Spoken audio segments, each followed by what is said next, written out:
Okay, hi. So this is my video for the online shop database. As you can see, I'm creating the database and naming it shop dash database or shop underscore database. So first, I'm creating the three tables in design view. So that is the product tables with its fields and primary key, the customer table, and finally the sales table, which we're going to include the foreign keys for the customer ID and product ID to link it everything.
Okay, so I've added sample data to all the three tables.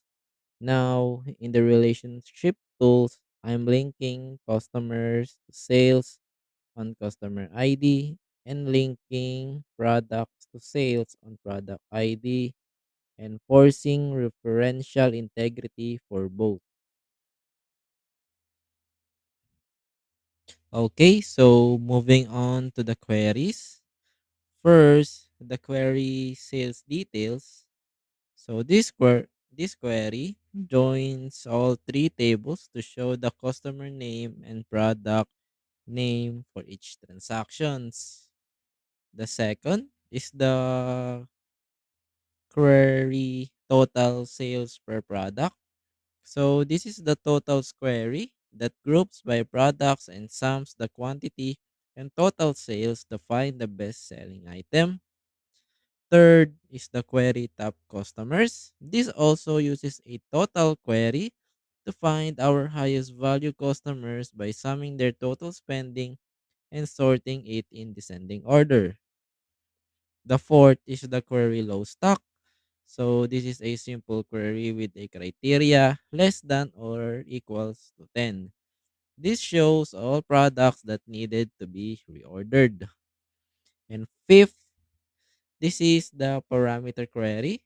It prompts me for a start date and an end date and filters the sales data to just that period.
So finally, here is the RPT sales report, which is based on our sales details query. It's formatted for a professional look, kind of professional look. So as I scroll to the bottom, you can see a calculated grand total for all sales in a column chart that visually represents the total sales for each product, which was our second query. So that's it. This completes the entire database activity or database midterm lab exam. And thank you for watching.